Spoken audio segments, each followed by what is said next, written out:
Hello friends, ये जो है कक्षा 11 वालों के लिए ऑर्गेनिक केमिस्ट्री का लेक्चर नंबर 2 है।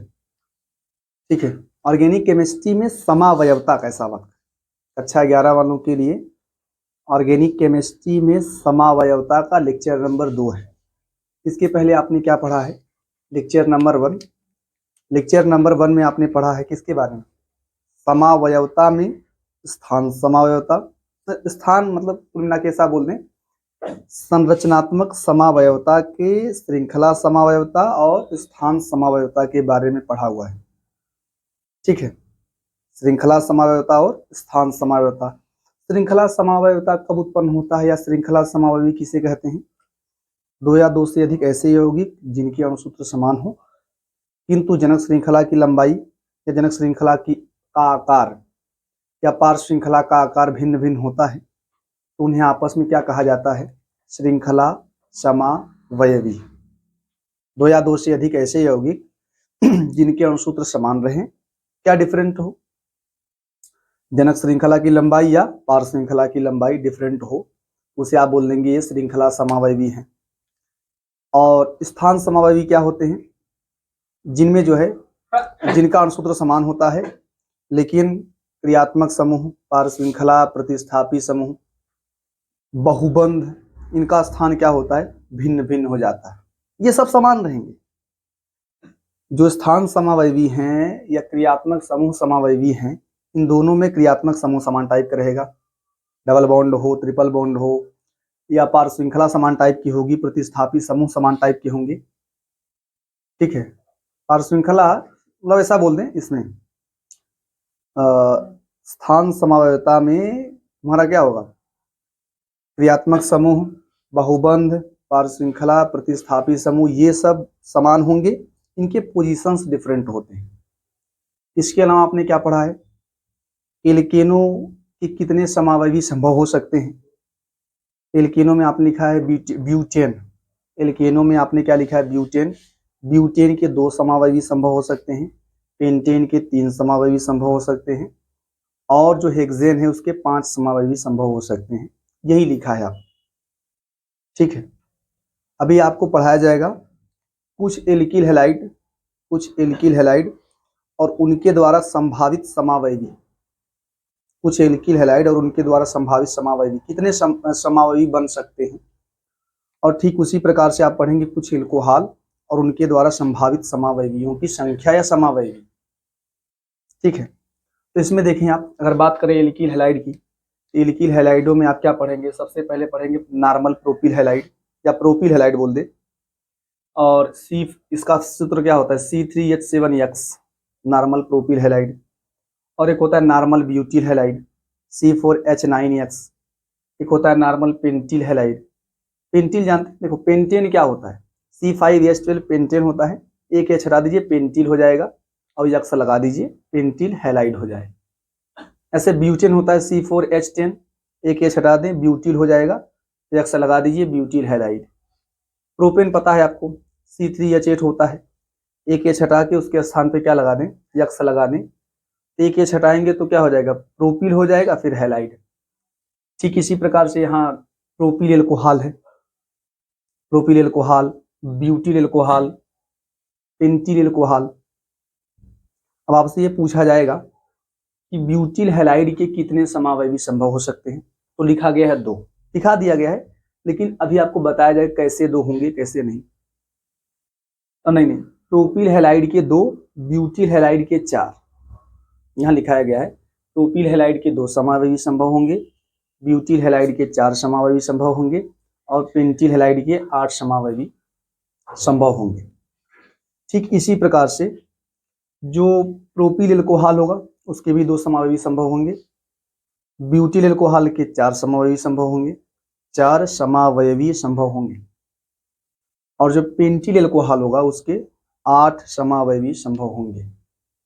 ठीक है, अब सबसे पहले चर्चा किया जाए, इसकी बात करें, मान लीजिए प्रोपिल हैलाइड। तो प्रोपिल हैलाइड के बस समझो प्रोपिल क्या है? प्रोपिल क्या है? प्रोपेन में से एक H हटा देंगे तो प्रोपिल मिल जाएगा।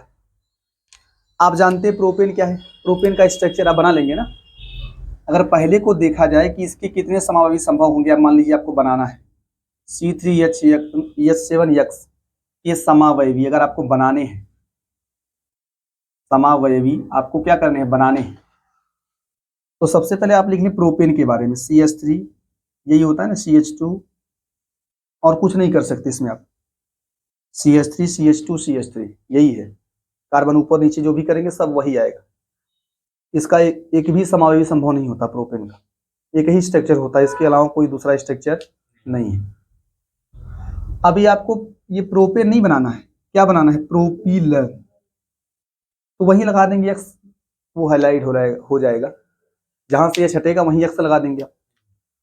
तो अब देखिए ना प्रोपेन, देखिए प्रोपेन में क्या है, ये दोनों ग्रुप समान है और ये ग्रुप थोड़ा इन दोनों से डिफरेंट है, ये दोनों ग्रुप आपस में समान है और ये ग्रुप क्या है, डिफरेंट है। तो एच को हटाना है, प्रोपील बनाना है ना आपको, एच को हटाना है, तो एच के हटने के दो चांस होते हैं, एक या तो इन दोनों में से कहीं किसी से हटा दें और एक यहां से हटा दें। तो अगर आप इससे चाहे इससे हटाएंगे तो एक मिलेगा, एक समावयवी मिलेगा, एक आपको मिलेगा ऐसा CH3 CH2 CH2 ये मिल जाएगा, और दूसरा क्या है आपको मिलेगा CH3 CH CH3 और यहां से निकल जाए, तो अगर आप यहाँ एक्स लगा देंगे तो वो एक समावयवी हो जाएगा, अगर आप यहाँ एक्स लगा देंगे तो वो अगला समावयवी। तो कितने समावयवी बनेंगे, दो, कितने समावयवी, दो, ठीक है। इसका नाम क्या लिखेंगे, नॉर्मल प्रोपिल हैलाइड, या आप इसको जानते हैं क्या बोलेंगे, बोल सकते हैं hello propane, one hello propane, chlorine chloro हो जाएगा, ब्रोमीन ब्रोमो हो जाएगा, जो भी कर लें, अक्सर तो क्लोरीन या ब्रोमीन करके देता है, लेकिन मैंने हेलोजन रखा हुआ है, एक्स रखा हुआ है, इसका नाम क्या लिखेंगे, वन हेलो प्रोपेन, इसका क्या लिखेंगे आप, टू हेलो प्रोपेन। तो आप जान गए ना कि इसके दो समावयवी कैसे बनेंगे, यही दोनों है। ये तरीका बताए कैसे बनाना है। अगर मान लो तुमको बनाना है ब्यूटेन का, किसका बनाना है, अच्छा एक तरीका और बता दे कि मान लीजिए आपको बनाना हो प्रोपिल एल्कोहल का, ठीक है, ऐसे ही बनाएंगे उसका भी, प्रोपिल लगा देना, प्रोपेन के दो चांसेस हैं ये निकलने, प्रोपेन से ये निकलने के दो चांसेस हैं, या तो यहाँ से निकालो भाई, या तो यहाँ से निकालिए इन दोनों से, या तो यहाँ से। अगर आपने यहाँ OH लगा दिया तो वो एक समावयवी हो जाएगा, एल्कोहल के केस में यहाँ OH लगा देंगे OH और यहाँ OH, तो कितने बनेंगे, दो, दो बन जाएंगे। अब मैं इसकी बात करूं, जैसा आप इसका करेंगे ठीक वैसा इसका भी होगा। तो पहले मैं बात करूं इसका ब्यूटेन की, बात कर लिया जाए। ब्यूटेन जानते हैं, ब्यूटेन का फार्मूला क्या होता है, दूसरा क्वेश्चन है C4H9X के समावयवी कितने समावयवी बनेंगे। तो पहले आप इसका खुद का समावयवी, आप जानते हैं ब्यूटेन, ब्यूटेन के खुद के कितने समावयवी होते हैं, दो, ब्यूटेन खुद कितना बनाता है समावयवी, दो बनाता है। एक नॉर्मली ऐसे बना लेंगे आप CH3 CH2 CH2 CH3, एक ये है, और दूसरा क्या है CH3 CH CH3 CH3, ये दो समावयवी हैं ब्यूटेन, ये ब्यूटेन के खुद के समावयवी हैं। अब देखो यहां से H निकालिए, ब्यूटिल बनाना है, ब्यूटिल, ब्यूटिल में फिर लगा देंगे एक्स, कहीं भी हो जाएगा हैलाइड। तो देखिए ये दो समावयवी हैं, इनसे बनाना है, देखो ये दोनों ग्रुप आपस में समान है और ये दोनों ग्रुप भी आपस में क्या है, समान है, ये दोनों ग्रुप आपस में समान है, ये दोनों ग्रुप भी आपस में क्या है, समान।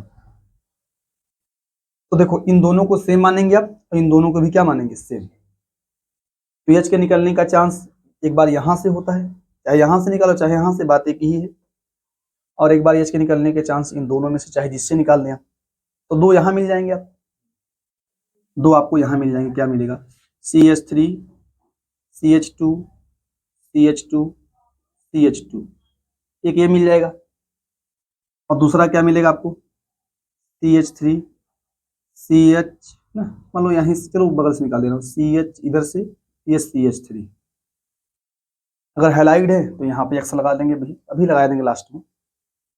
अब इसकी बात करें, इसके भी बनाना है, एल्किल बनाना है, एल्किल बनाएंगे। अब एल्केन नहीं एल्किल बनाएंगे, फिर वहीं लगा देना है एक्स। तो देखो यहाँ पे ये तीनों ग्रुप आपस में समान है, ये तीनों ग्रुप आपस में समान है, थोड़ा डिफरेंट है ये। तो एच के निकलने का चांस एक बार इन तीनों में से किसी से भी निकाल दें आप, और एक बार इससे निकाल दीजिए, तो दो यहां से मिल जाएंगे आपको। क्या मिलेगा?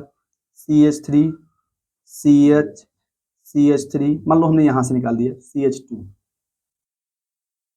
दूसरा चांस क्या है? दूसरा चांस है कि CH3 कर लें आप, C ऐसे कर लो, इधर CH3 और इधर भी CH3,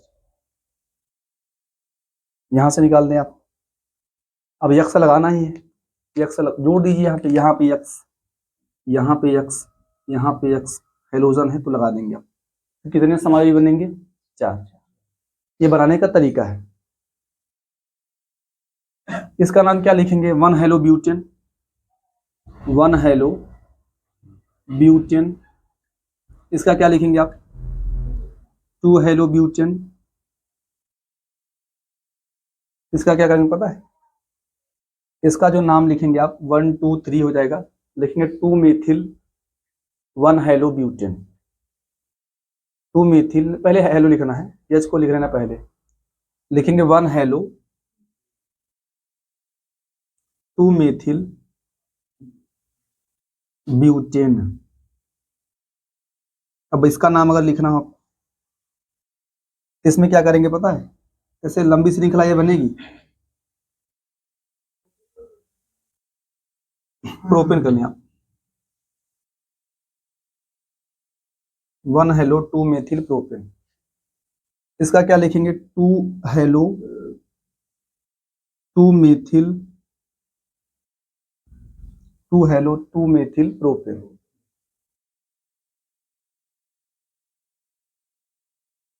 तो ये जानते थे आप लोग। ठीक इसी प्रकार से इसका बन जाएगा OH, एल्कोहल वाला भी 4 बनेगा, बस वहां क्या लगा देना है? OH, उसका भी 4 बनेगा। क्या लगा देंगे आप? यक्स के स्थान पे OH लगा देंगे तो उसका भी 4 बन जाएगा। तो आप इसका बना लेंगे, घर पे जाके इसका बनाएंगे ना एल्कोहल वगैरह का। मैं इनका बना दे रहा हूँ, उसका घर पे बनाइएगा आप लोग। हाँ, इसको लिखे फटाफट।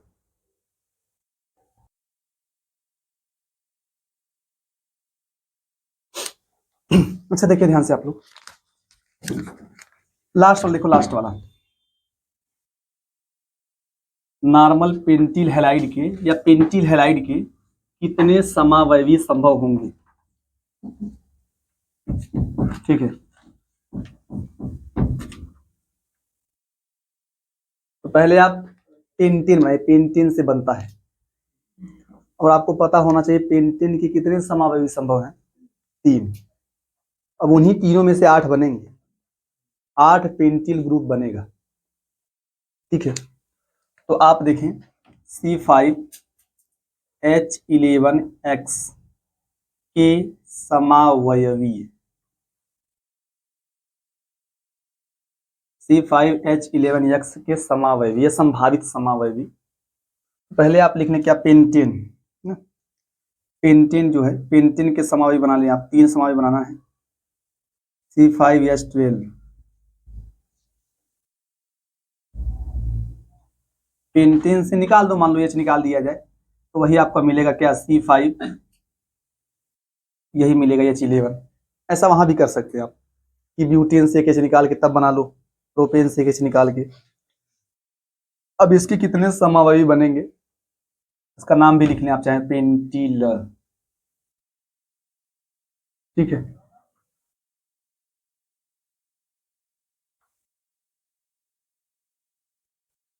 अच्छा देखिए ध्यान से, बनाओ इसका समावयवी।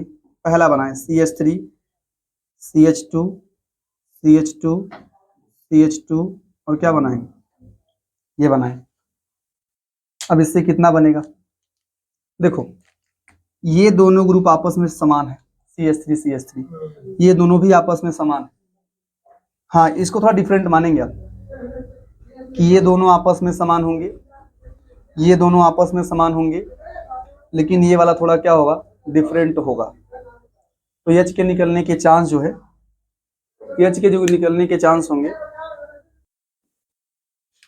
तो देखिए ध्यान से, इससे कितने बनेंगे?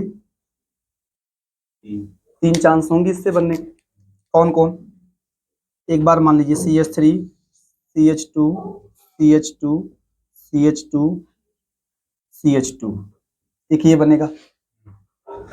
अगला क्या चांस होगा? CH3 CH2 CH2 CH2 में यहाँ CH कर लेंगे CH3।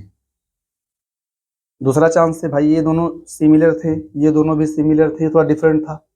एक बार यहाँ से H को गायब करें आप, CH3 CH2 CH CH2 CH3, ये तीन बन गए। ठीक है, तीन बन चुके हैं, अभी 5 और बनाने हैं। ये पहला समावयवी था ना। दूसरा कौन होगा? दूसरा आपका इस प्रकार से बनता है, CH3 ऐसे बनता है समावयवी ना, CH2 CH CH3 और CH3, ये बनता है। तो अगर आप इसमें देखें ना, देखो ये जो ग्रुप नहीं है, देखो इनमें जो चांस होता है, आप देखेंगे ना, ये दोनों ग्रुप, इसको सिमिलर नहीं मानना है। जानते हैं क्यों? क्योंकि ये CH, आपने देखो CH2 से CH3 जुड़ा था, CH2 से CH3, तो आपने इन दोनों को सिमिलर माना और इन दोनों को सिमिलर माना। ये भी तो CH2 है, लेकिन इसको आपने क्या माना? डिफरेंट, थोड़ा अलग माना गया। तो वैसे ही ये जो CH3 है, CH से जुड़े हुए हैं, इन दोनों को सिमिलर माना जाएगा। लेकिन इस CH3 को आप क्या मानेंगे? डिफरेंट, क्योंकि ये किससे जुड़ा हुआ है? CH2 से जुड़ा हुआ है। तो इन दोनों को सेम मानेंगे, इसको डिफरेंट मानना है। ये डिफरेंट तो है ही और ये डिफरेंट तो है ही, समझे ध्यान से आप। ये दोनों आपस में सिमिलर होंगे, ये थोड़ा डिफरेंट रहेगा इन दोनों से, बाकी ये डिफरेंट है ही और ये डिफरेंट है ही। तो यहां से कितना बनेगा? 4। यहां से कितने बनेंगे? 4। चांस देखें आप, देखो ध्यान से क्या होगा। पहला CH3 CH2, इसके बाद कर लें आप CH CH3 CH2, ये पहला चांस। दूसरा क्या है? आप चाहे यहां से गायब कर दें, चलो यहां से लास्ट में कर दूंगा गायब, पहले इन दोनों का कर दूंगा, इनका ही नहीं। क्या होगा तब? CH3 CH2 CH, ऐसा हो जाएगा। H को गायब करें, H को हटाया जाए, फिर क्या मिलेगा? CH3, इधर में क्या मिलेगा? CH3। अगला चांस क्या है? अगला चांस है कि आप यहां से हटाइए, बगल वाले से, क्या मिलेगा? CH3 CH, इसके बाद CH, इधर CH3 और इधर भी क्या मिलेगा? CH3। कितने हुए? 3। लास्ट देखिए आप, चौथा, यहां से हटा देंगे तो क्या मिलेगा? CH2, इसके बाद CH2, इसके बाद CH, इधर CH3 और इधर भी क्या आएगा? नहीं आ रहा क्या? देखो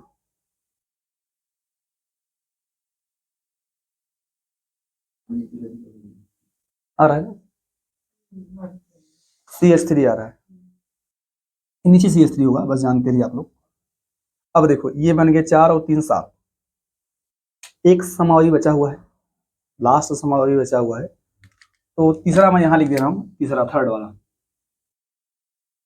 उसका क्या होगा? देखो उसको आप छापते ऐसे हैं, CH3 CH3 CH3 और ये CH3, ये 3 समावयवी हैं। तो देखो H के निकलने का चांस यहीं से निकाल सकते हैं, बाकी वहां तो H है नहीं, तो एक ही चांस है ना।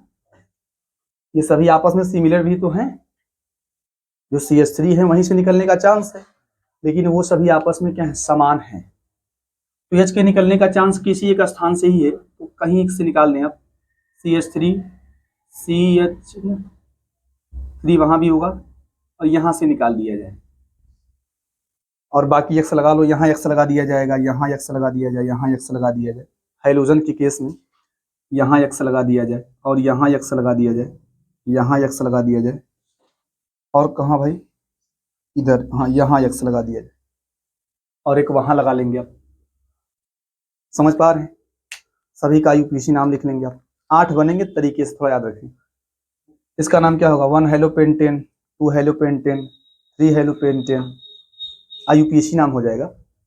इसके बाद इसकी बात कर लें, इसका आप अंकन कर ले 1 2 3 4, क्या लिखेंगे? 2 मेथिल, मतलब 1 hello 2 methyl butane, 1 hello 2 methyl butane. अगले वाले का 2 हेलो 2 मेथिल ब्यूटेन, जो अगला वाला होगा इसका अंकन आप ऐसे करेंगे 1 2 3 4, क्या लिख लेंगे? 2 हेलो 2 मेथिल ब्यूटेन। अगले वाले की बात करें तो अगले वाले का अंकन यहाँ से करना है, वहां से नहीं करेंगे आप। दूसरे पर हेलोजन है, दूसरे पर मेथिल है, तो अंकन यहाँ से होगा 2 हेलो 3 मेथिल ब्यूटेन, नाम लिख लेंगे आप 2 हेलो 3 मेथिल ब्यूटेन। लास्ट वाला देखो अंकन यहाँ से होगा 1 2 3 4, क्या लिखेंगे? 1 हेलो 3 मेथिल ब्यूटेन। सबका नाम लिख लें क्या? लिख लीजिएगा आप लोग 1 हेलो 3 मेथिल ब्यूटेन। अब बचा लास्ट वाला, इसका क्या लिखेंगे आप? 1 2 3, क्या लिखेंगे? 2 2 डाई मेथिल, 1 हेलो वही 1 हेलो 2 2 डाई मेथिल प्रोपेन।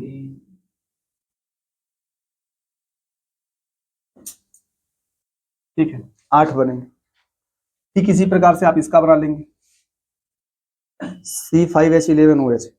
मैं आपको ये बता दूं थोड़ा सा, जो एल्कोहल होते हैं कभी कभी उनके लिए इस प्रकार का फार्मूला यूज करता है कि C5H12O, एक एल्कोहल है जिसका सूत्र ये है,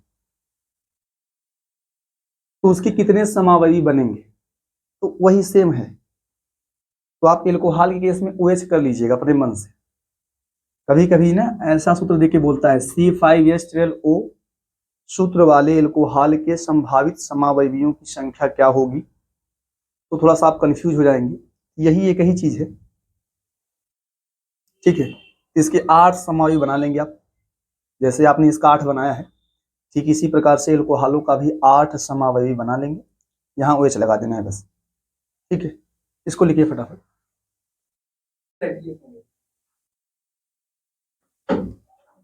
अच्छा देखिए ध्यान से आप लोग, अगला हेडिंग क्या है? क्रियात्मक समूह समावयवता।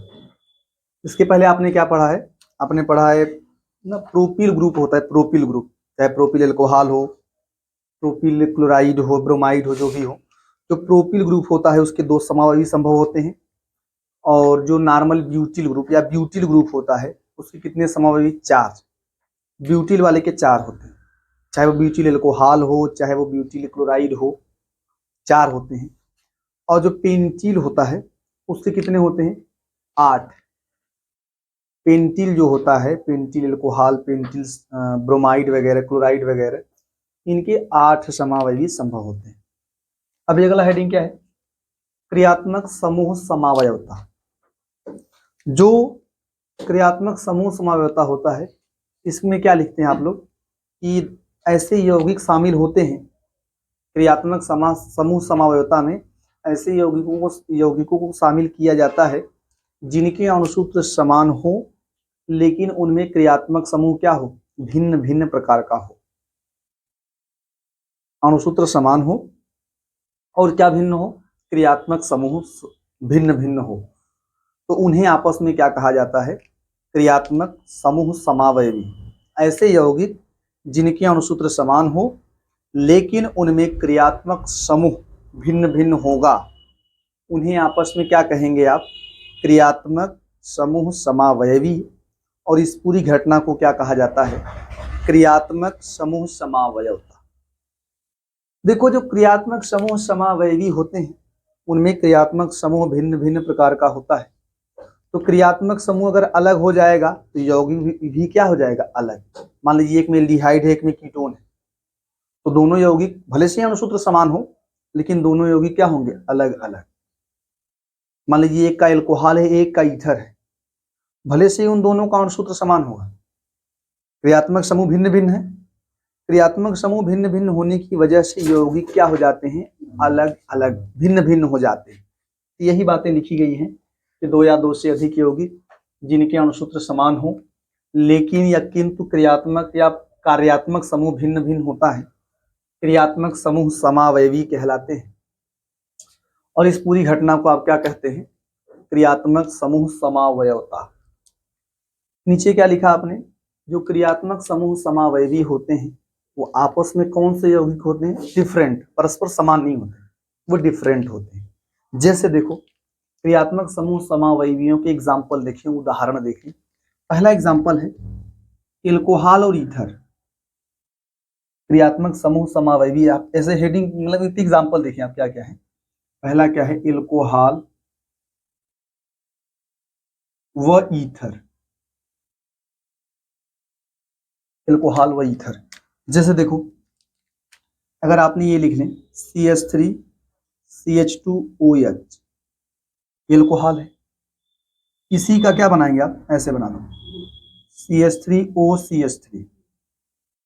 इन दोनों में देखें अणुसूत्र, देखो इन दोनों में, दोनों का अणुसूत्र देखें आप। कार्बन कितना है? 2 कार्बन, यहाँ 2 हाइड्रोजन 3 2 5 1 6, ऑक्सीजन 1। यहाँ भी वही हाल है, अणुसूत्र दोनों का समान है, लेकिन यहाँ क्रियात्मक समूह एल्कोहल है और यहाँ क्या है? ईथर। और देख लें, मान लीजिए ऐसा आ जाए CH3 CH2 CH2 CH2OH, ऐसा आ जाए CH3 CH2 CH2OH व C2H5 OC2H5। ये दोनों भी आपस में क्या होंगे? भाई देखो कार्बन की संख्या गिन लें, 4 कार्बन है। हाइड्रोजन गिन लेंगे, कितना आएगा? 3 2 5 2 7 2 9 1 10, 10 हाइड्रोजन, 4 कार्बन 10 हाइड्रोजन 1 ऑक्सीजन ना, यही है। यहाँ भी वही हाल है। तो ये भी आपस में दोनों क्या है? एल्कोहल और ईथर आपस में कौन से समावयवी होते हैं? क्रियात्मक समूह समावयवी। एग्जाम्पल थोड़ा सा ध्यान दें। दूसरा एग्जाम्पल क्या है? दूसरा बात कर लें एल्डिहाइड एवं कीटोन की। किसकी बात करें? एल्डिहाइड व कीटोन। इसमें देखें ध्यान से, एग्जाम्पल है जैसे आप ले लीजिए CH3 CH2 CHO, ये एल्डिहाइड है। और आप बना ले क्या? CH3 C double bond O CH3। देखो यहाँ एल्डिहाइड क्रियात्मक समूह, यहाँ कीटोन है। कार्बन गिन लो, 3 कार्बन, यहाँ 3 कार्बन, हाइड्रोजन 3 2 5 1 6। यहाँ भी वही हाल है, एक ऑक्सीजन भी है। यहाँ 3 कार्बन 6 हाइड्रोजन 1 ऑक्सीजन, यहाँ भी वही हाल है। वही हाल है ना, 3 कार्बन 6 हाइड्रोजन 1 ऑक्सीजन। तो एल्डिहाइड और कीटोन ये भी आपस में क्या होते हैं? क्रियात्मक समूह समावयवी। एग्जाम्पल थोड़ा सा और देखें आप। मान लो बात कर लिया जाए, एक है आपका कार्बोक्सिलिक अम्ल व एस्टर, या एस्टर एवं कार्बोक्सिलिक अम्ल। एस्टर व कार्बोक्सिलिक एसिड। जानते हैं एस्टर क्या है? देखो जैसे आपका ये आ जाए HCOOCH3, ये एस्टर है ना, पहचान लेंगे एस्टर है भाई। COOCH3 एस्टर है। वह लिख रहे हैं आप CH3COOH। दोनों को देखें आप, OH वगैरह सब यही है। 2 ऑक्सीजन ना, 2 ऑक्सीजन है, 2 कार्बन है, 4 हाइड्रोजन है। वहां भी वही हाल है, 2 ऑक्सीजन है, 2 कार्बन है, 4 हाइड्रोजन है। क्रियात्मक समूह डिफरेंट है। यहाँ पे एस्टर है और वहां पे क्या है? Carboxylic acid. और देखें आप, जैसे आपका ये आ जाए CH3COOCH3 व आप लिख लें C2H5 COOH ना, COOH। इन दोनों में देख लें, ये भी देखो ना, कार्बन देखो, 2 कार्बन 2 कार्बन, कितने hydrogen? 6 hydrogen, 3 carbon 6 hydrogen 2 oxygen. वहां भी वही हाल है, 3 कार्बन 6 हाइड्रोजन 2 ऑक्सीजन। तो यही है क्रियात्मक समूह समावयवी है। एस्टर और कार्बोक्सिलिक अम्ल आपस में कौन से समावयवी होते हैं? क्रियात्मक समूह समावयवी। और बातें कर लिया जाए, एक बात है जो साइक्लो एल्केन नहीं होते, साइक्लो एल्केन, मैंने बताया था कि जो एल्कीन होता है साइक्लो एल्केन, इन दोनों का अणुसूत्र आपस में क्या होता है, समान, आपको बताया जा चुका है। इन दोनों में डिफरेंस किसका होता है, उसमें एन क्रियात्मक समूह है और उसमें क्या होता है, ई। जो साइक्लो एल्केन होते हैं, साइक्लो एल्केन होते हैं और वह एल्कीन होते हैं, वो आपस में कौन से समावयवी हैं, क्रियात्मक समूह समावयवी हैं। तो साइक्लो एल्केन मान लीजिए, मैं बात करूँ साइक्लोप्रोपेन, इसकी बात कर लें आप, साइक्लोप्रोपेन, तो यहाँ 3 कार्बन लगा देंगे ना ऐसे बंद करके, और 2 हाइड्रोजन, 3 कार्बन 6 हाइड्रोजन, साइक्लोब्यूटेन में 4 कार्बन 8 हाइड्रोजन, ऐसा हो जाएगा। तो वही तो जो C3H6 है वो प्रोपीन का भी सूत्र है, C3H6 किसका सूत्र है, अणुसूत्र है प्रोपीन का। C4H8 किसका है, ब्यूटीन का। जो साइक्लो एल्केन होते हैं और एल्कीन होते हैं, ये आपस में कौन से समावयवी होते हैं, क्रियात्मक समूह समावयवी। ठीक है, तो इसके लिए ध्यान दें क्या लिखेंगे आप, जैसे यही बात करें ना, प्रोपीन लिख दो, साइक्लोप्रोपीन, प्रोपेन, साइक्लोप्रोपेन, वह किसकी बात करनी, प्रोपीन, इन दोनों का अणुसूत्र क्या होगा, C3H6, साइक्लोप्रोपेन व प्रोपीन। और बात कर लिया जाए साइक्लोब्यूटेन व ब्यूटीन, इन दोनों का अणुसूत्र क्या लिखेंगे, C4H8। और ध्यान दें आप, और एग्जांपल, जो एमीन नहीं होते, first degree, second degree, third degree, ये आपस में क्रियात्मक समूह समावयवी होते हैं। फर्स्ट डिग्री, सेकेंड डिग्री और थर्ड डिग्री जो एमीन होते हैं, हालांकि वो सब एमीन है, first degree amine, second degree amine, third degree amine, आपस में क्या है, एमीन है, लेकिन डिग्री बदलने की वजह से इनमें कौन सा गुण आ जाता है, क्रियात्मक समूह समावयवता का गुण आ जाता है। ये आपस में क्या होते हैं, क्रियात्मक समूह समावयवी, तो वही लिखवा दिया जा रहा है। ठीक है, ये लिखेंगे ना आप लोग। अच्छा देखिए ध्यान से, अगला क्या लिखेंगे, फर्स्ट डिग्री, सेकेंड डिग्री व थर्ड डिग्री एमीन परस्पर क्या होते हैं, क्रियात्मक समूह समावयवी होते हैं, समावयवीय होते हैं।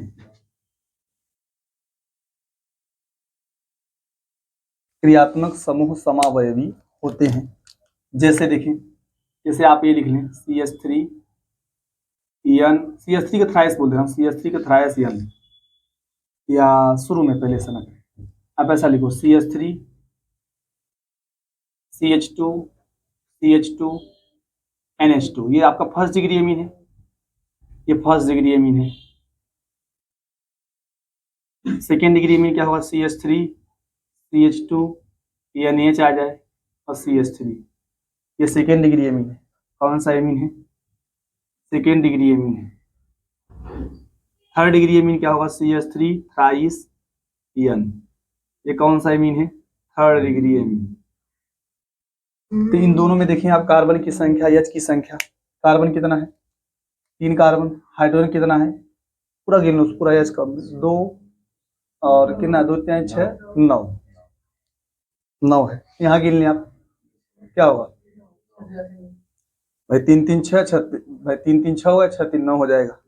तो वही अणुसूत्र समान है, बस डिग्रियां डिफरेंट है। तो डिग्री, एमिनो में डिग्री अलग होने की वजह से वो आपस में क्या हो जाते हैं, क्रियात्मक समूह समावयवी। एक और एग्जांपल है यार, इसको तो चाहे आप 6 मान ली, इसके पहले 5 कर लेंगे इधर। जो साइक्लो नहीं होता है,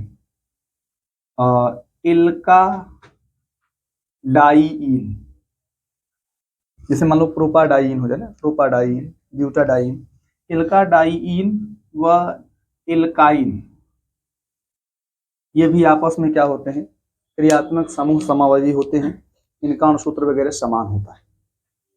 जैसे एग्जांपल देख लें, एल्का डाइईन व कौन एल्काइन, ये आपस में क्या होते हैं, क्रियात्मक समूह समावयवी। जैसे देखो आपको मिल जाइए CH2 डबल बॉन्ड C फिर CH2, इसका नाम लिख लेंगे प्रोपाडाइईन। 3 ही कार्बन का एल्काइन बनाए आप, ऐसा CH कर लेंगे, फिर क्या हो जाएगा CH3, है ना। देखो ये इसमें क्रियात्मक समूह ईन है, इसमें क्रियात्मक समूह आइन है, लेकिन अणुसूत्र देख लें बराबर है, अणुसूत्र क्या है, बराबर है। इसके अलावा एक और एग्जांपल इसका देख लें कि मान लीजिए ऐसा CH2 आ जाए डबल बॉन्ड CH फिर CH डबल बॉन्ड CH2, वह कर लेंगे ना। और इसी का आप क्या बनाए, एल्काइन बनाए क्या, मान लीजिए CH कर लें ना, triple bond C CH2 CH3, ये 4 कार्बन का एल्काइन है, 4 कार्बन का एल्कीन, मान लीजिए डाइईन है, ठीक है। कार्बन गिनो, 4 कार्बन, हाइड्रोजन गिनिए कितना है, 2 2 4 2 6, वहां गिनने कितना है, रुको हाँ 3 2 5 1 6, ठीक है। इतना फटाफट लिखें आप लोग। अच्छा देखिए ध्यान से आप लोग, क्रियात्मक समूह समावयवियों के कुछ एग्जांपल्स यहाँ भी है ना, 6 तक दिखाया गया था आपको ना। 7वां एग्जांपल यहाँ है, 7वां एग्जांपल है क्रिसॉल और बेंजील एल्कोहल। क्रिसॉल जानते हैं ना, बेंजीन के ऊपर CH3 लगा हो, मिथिल ग्रुप और OH लगा हो तो उसको क्रिसॉल कहा जाता है। हाँ आर्थो मेटा पैरा 3 टाइप के होते हैं। अगर 1 2 का डिफरेंस हो आर्थो होगा, 1 3 का मेटा होगा, 1 4 का डिफरेंस होगा दोनों के बीच में तो क्या होंगे, पैरा। मैंने यहाँ क्रिसॉल की बात किया है, हालांकि ये आर्थो क्रिसॉल है, बस जानते रहो क्रिसॉल। और ये कौन है, बेंजील एल्कोहल। यहाँ पे देखेंगे बेंजीन ग्रुप है, ठीक है, बेंजीन ग्रुप है, कार्बन की संख्या गिन लो, H की संख्या गिन लो कितना है। देखो मैं तुमको बता दे रहा हूँ, ये कार्बन नहीं, कार्बन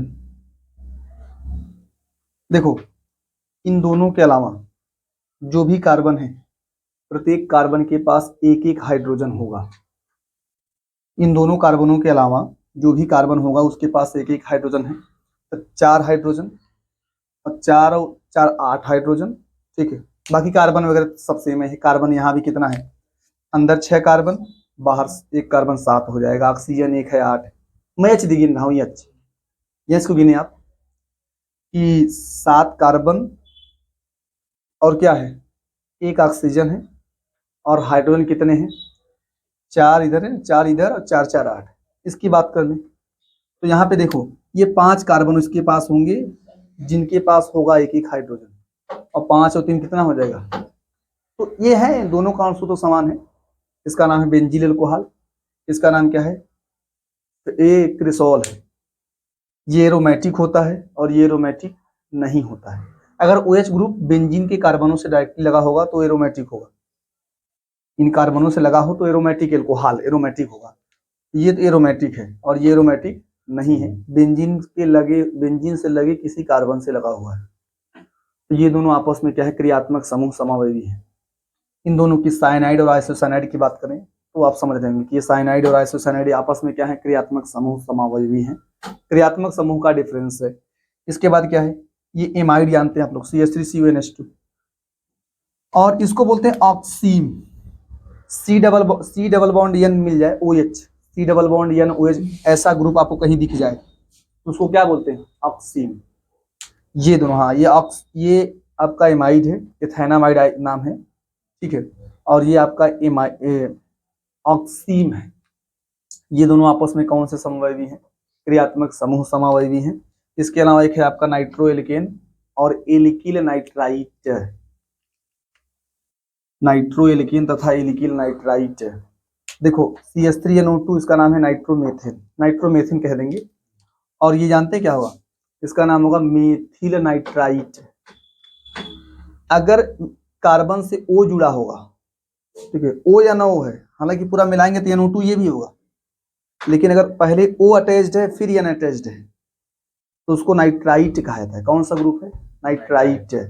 अगर पहले N अटैच्ड है, जुड़ा हुआ है तो नाइट्रो, N जुड़ा होगा तो नाइट्रो, O होगा तो नाइट्राइट।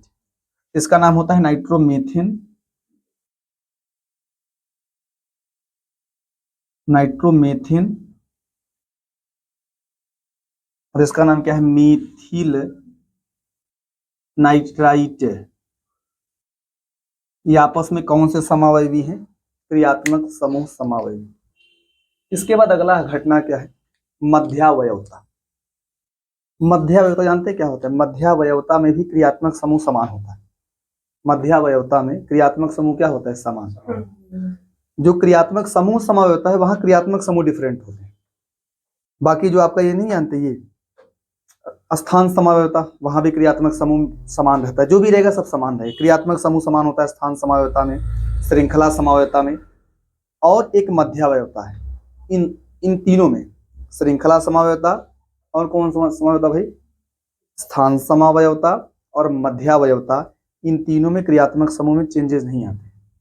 क्रियात्मक समूह में चेंजेस आता है एक किसमें भाई, एक नाम ही है क्रियात्मक समूह समावयता, एक इसके बाद होता है चलावयवता। चलावयवता को आपको मैं अभी नहीं पढ़ाऊंगा, बाद में पढ़ाऊंगा। आपको मैं पढ़ाऊंगा, पहले जान लीजिए। चलावयवता में यूज है, उपयोग है किसका जानते हैं, उपयोग है रेजोनेंस, अनुनाद का, रेजोनेंस का उपयोग है। और उपयोग है कार्बोरेडायन के बारे में, कार्बोरेडायन का, रेजोनेंस का, इन सभी घटनाओं को शामिल किया गया है।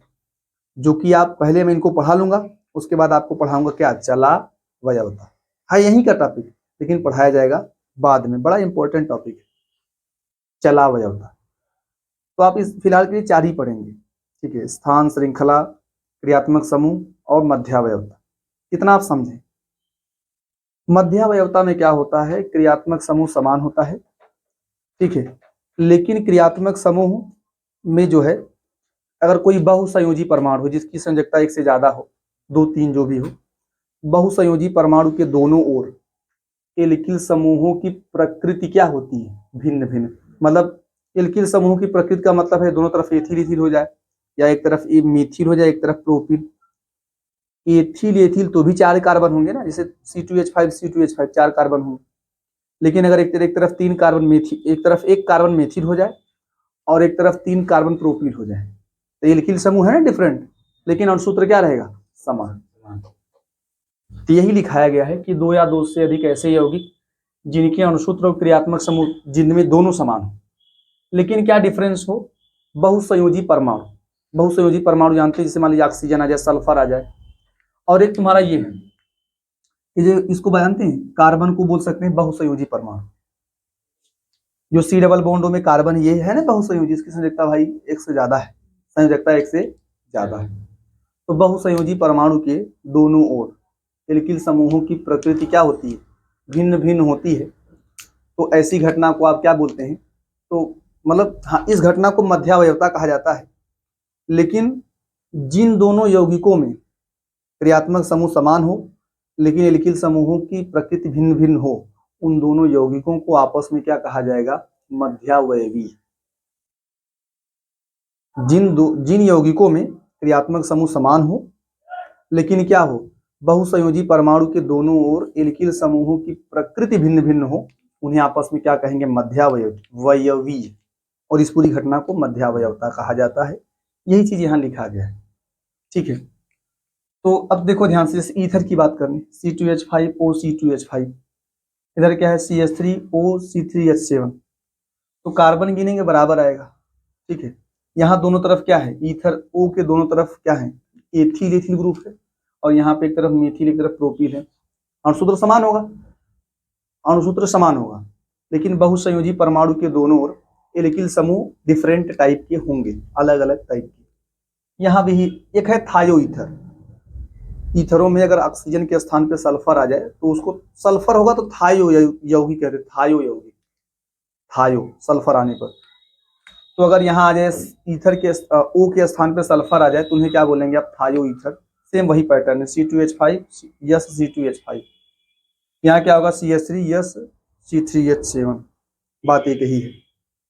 इसके बाद एक ये है तुम्हारा, ये C डबल बॉन्ड O है ना, C डबल बॉन्ड O है, एक तरफ एथिल है, मतलब यहाँ दोनों तरफ एथिल है, यहाँ पे एक तरफ मेथिल है, एक तरफ क्या है, प्रोपिल है। एक और एग्जांपल देख लें आप लास्ट, जैसे आपका ये आ जाए कि C2H5 NaH C2H5 क्या आ जाए, और दूसरा क्या आ जाए, एक तरफ हो जाए CH3 NaH C3H7। देखिए ये सेकेंड डिग्री एमीन है, सेकेंड डिग्री एमीन, ये दोनों क्रियात्मक समूह समान है। एक अगर फर्स्ट डिग्री एमीन हो, अगला सेकेंड डिग्री एमीन हो, तो मध्यावयवी नहीं होंगे, वो हो जाएंगे कौन से, क्रियात्मक समूह समावयवी। अगर एक फर्स्ट डिग्री एमीन हो और अगला कौन सा एमीन हो, सेकेंड डिग्री एमीन हो, दोनों के अणुसूत्र समान हो, तो वो आपस में मध्यावयवी नहीं होंगे, क्या हो जाएंगे, क्रियात्मक समूह समावयवी। कितना फटाफट लिखें आप।